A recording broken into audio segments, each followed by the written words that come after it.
48वां अध्याय।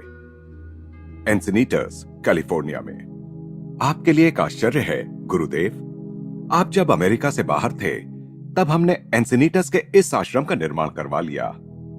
यह आपके घर लौटाने की खुशी में आपके लिए हमारी ओर से एक भेंट है। श्रीलेन, सिस्टर ज्ञान माता, दुर्गा माँ और कुछ अन्य भक्त मुझे एक प्रवेश द्वार से अंदर ले जाकर एक रास्ते से ऊपर ले जा रहे थे, जिसके दोनों ओर छायादार वृक्ष थे। सामने एक सफेद भवन दिखाई पड़ा। सागर किनारे वह भवन ऐसा लग रहा था मानो नीले समुद्र जल में कोई विशाल सफेद जहाज खड़ा हो। पहले तो मैं अवाक रह गया, फिर केवल ओह और आह जैसे उद्गार ही मुख से निकलते रहे। अंततः आनंद और कृतज्ञता को व्यक्त करने में शब्दों को असमर्थ पाकर मैं आश्रम का निरीक्षण करने लगा। उसमें असाधारण रूप से बड़े 16 कमरे थे। प्रत्येक कमरा सुंदर रीति से सजाया गया था। छत तक ऊंची बड़ी बड़ी खिड़कियों से युक्त विशाल मध्यवर्ती हॉल से हरियाली, समुद्र और आकाश का सुंदर दृश्य दिखता है, मानो पन्ना, क्षीर स्फटिक और नीलम का अत्यंत प्रमाणबद्ध प्रयोग कर नितांत सुंदर चित्र बनाया गया हो। हॉल में स्थित विशाल अंगीठी के ऊपर ईसा मसीह, बाबा जी, लाहिड़ी महाशय तथा श्री युक्तेश्वर जी की तस्वीरें लगी हुई हैं। देखकर मुझे ऐसा लगा मानो वे उस शांत पाश्चात्य आश्रम पर अपने आशीर्वादों की वर्षा कर रहे हों। हॉल के सीधे नीचे खड़े तट में ध्यान के लिए 2 गुफाएं बनाई गई हैं। इन गुफाओं के सामने केवल अनंत आकाश और अनंत सागर ही है। आश्रम परिसर में सूर्य स्नान के लिए सुरक्षित स्थान है। शांत वृक्ष कुंज और उन तक जाने वाली पत्थर की पगडंडियां हैं। गुलाब के बगीचे हैं। नीलगिरी के वृक्षों का एक कुंज है तथा एक फलोद्यान है।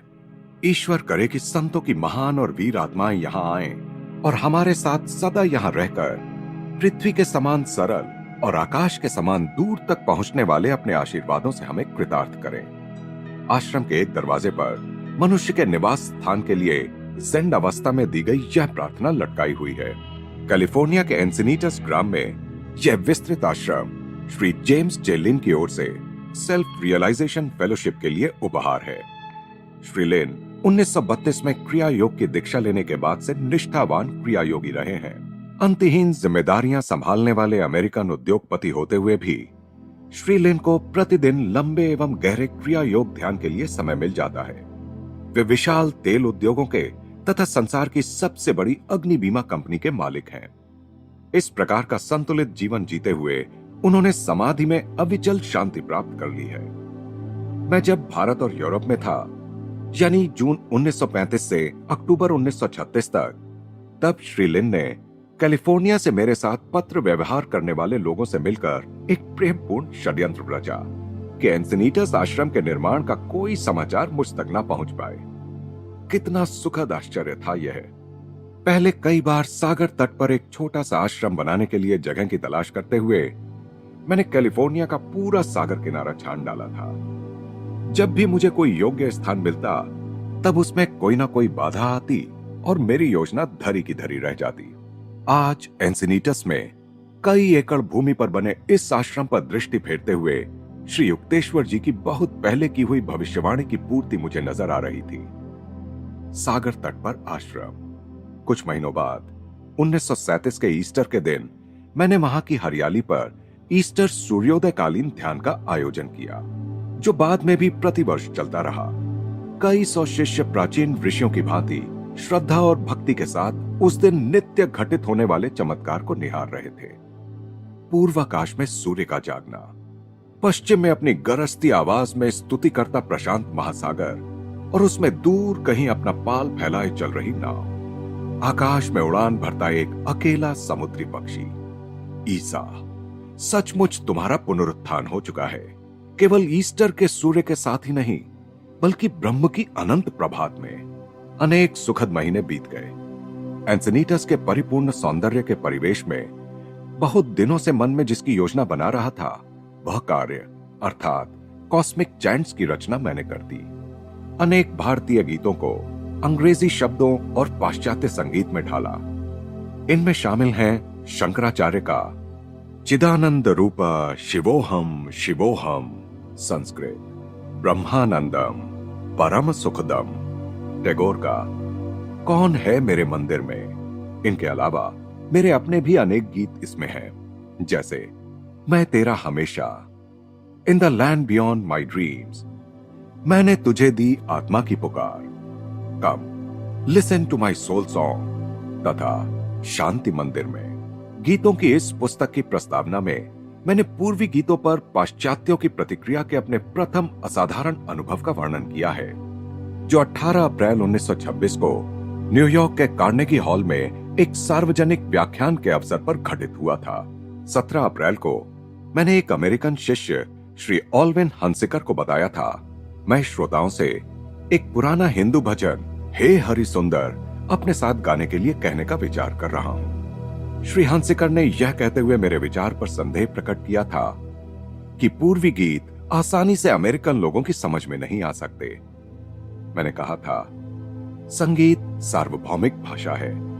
इस उदात्त गीत में निहित आत्मा की ललक को अमेरिका के लोग भी निश्चित ही अनुभव करेंगे। दूसरे दिन रात को 1 घंटे से भी अधिक समय तक हे हरि सुंदर के भक्तिपूर्ण स्वर 3000 कंठों से आते रहे। प्रिय न्यूयॉर्क वासियों, आज तुम उदासीन नहीं रहे। आनंद के इस सीधे सादे स्तवन में तुम्हारे मन के पक्षियों ने ऊंची उड़ानें भरी हैं। उस रात प्रेम एवं भक्ति के साथ प्रभु के नाम का कीर्तन करते उस भक्त समुदाय में कई लोगों को दैवी शक्ति से स्वस्थता प्राप्त हुई। 1941 में मैं सेल्फ रियलाइजेशन फेलोशिप के बॉस्टन केंद्र में गया। बॉस्टन केंद्र के प्रमुख डॉक्टर M.W. लुइस ने एक अत्यंत कलात्मक ढंग से सजाए गए कक्ष में मेरे ठहरने की व्यवस्था की। उन्होंने मुस्कुराते हुए मुझसे कहा, गुरुदेव, अमेरिका में जब आप शुरू में आए थे तो इसी शहर में केवल एक कमरे में रहते थे, जिसमें बाथरूम की भी सुविधा नहीं थी। मैं आपको यह दिखाना चाहता था कि बॉस्टन में पूर्ण सुख सुविधा संपन्न आरामदायक कक्ष भी उपलब्ध है। कैलिफोर्निया में कार्य व्यस्तता के बीच वर्ष पर वर्ष सुखपूर्वक बीतते गए।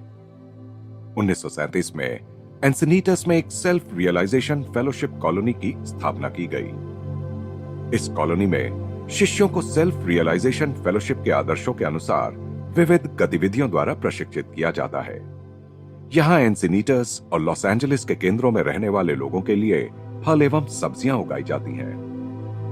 ईश्वर ने एक ही रक्त से मनुष्य की सब जातियां पृथ्वी पर रहने के लिए बनाई हैं। विश्व बंधुत्व बहुत व्यापक शब्द है, परंतु मनुष्य को स्वयं को विश्व नागरिक मानते हुए अपनी सहानुभूतियों को विस्तारित करना ही होगा। सच्चे अर्थ में जिसकी समझ में यह आ गया कि यह मेरा भारत है, मेरा अमेरिका है, मेरा यूरोप है, मेरा अफ्रीका है, आदि आदि, उसके लिए उपयोगी एवं सुखी जीवन के तरीकों का कभी अभाव नहीं होगा। श्री युक्तेश्वर जी शारीरिक रूप से भारत की भूमि के अतिरिक्त कहीं नहीं रहे, परंतु बंधु भाव के इस सत्य से वे भली भांति परिचित थे, सारा जगत मेरा देश है।